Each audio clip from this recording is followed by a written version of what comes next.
On ne gère pas les humeurs ici. Gardez vos émotions pour vous et votre famille.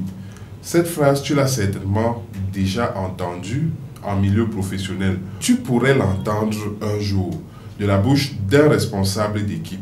Cela arrive généralement lorsqu'un membre d'une équipe affiche un comportement qui traduit un mécontentement par rapport à une situation. Rapidement, on lui dit qu'on ne gère pas les humeurs. Cela sous-entend que quand le collaborateur ou l'employé arrive au bureau, il doit laisser ses émotions à la maison. Il doit laisser ses émotions à la porte du bureau avant d'y entrer. Et le reste, c'est strictement professionnel.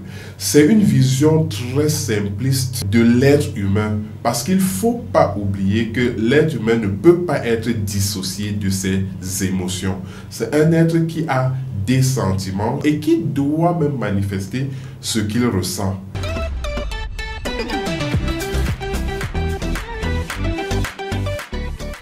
Salut, je suis Emmanuel Blaise Tapon, entrepreneur et coach professionnel. Je te souhaite la bienvenue sur Craft Better You, la chaîne des gens qui veulent tirer le meilleur d'eux-mêmes. Si tu arrives ici pour la première fois, abonne-toi rapidement à la chaîne et active la cloche des notifications pour être informé à chaque fois que je mets en ligne une nouvelle vidéo. La chaîne est consacrée à la productivité. Je parle des attitudes, des aptitudes et des habitudes propres à te permettre de tirer le meilleur de toi-même, car j'ai l'intime conviction que le meilleur est en toi.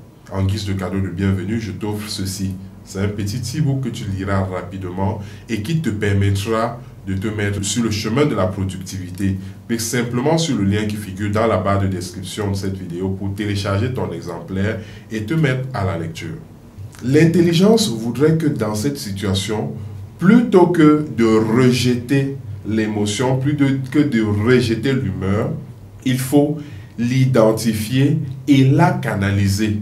De manière à ce que le collaborateur puisse retrouver sa place au sein de l'équipe malgré cette nuance émotionnelle qui le caractérise à cet instant précis. C'est pour ça qu'il est important, voire primordial, de développer l'intelligence émotionnelle en milieu professionnel. Il ne faut pas penser que le travailleur laisse son émotion. Il ne peut pas être lui-même en dehors de son émotion. Il faut l'aider à pouvoir gérer ces émotions-là. Il faut même les gérer avec lui. C'est ce que doit faire un bon leader, un bon chef d'équipe. Savoir que les différents membres de l'équipe sont mus par des émotions différentes à un moment donné. C'est ce que doit faire un bon chef d'équipe.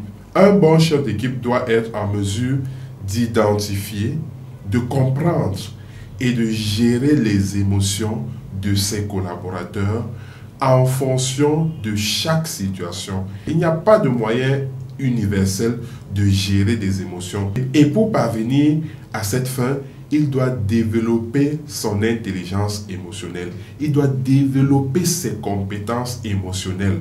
Pouvoir détendre une atmosphère professionnelle crispée où il sait que ça ne va peut-être pas entre deux collègues qui pourtant sont appelés à travailler sur un même projet. L'objectif, c'est de pouvoir mener le projet à bout.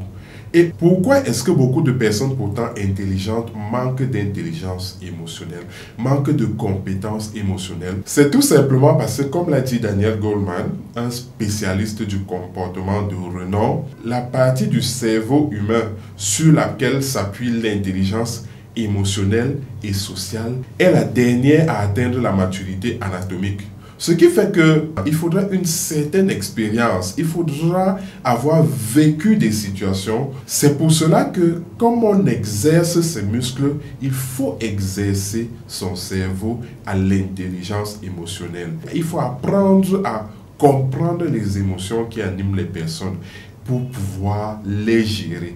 En réalité, l'intelligence émotionnelle n'est pas une fin en soi, mais un moyen pour pouvoir atteindre ses objectifs, malgré les différentes expressions des émotions qui peuvent se poser comme des obstacles à cet objectif ultime. Voilà, c'est tout pour cette vidéo. J'espère que tu l'as aimé. Si c'est le cas, dis-le-moi en commentaire. Mets un like et partage la vidéo avec tes contacts afin qu'ils puissent eux aussi en bénéficier. La connaissance, dit-on, est la seule chose qui ne s'accroît que lorsqu'elle est partagée. il ne reste plus qu'à se dire à très vite sur Craft BTU, la chaîne des gens qui veulent tirer le meilleur demain.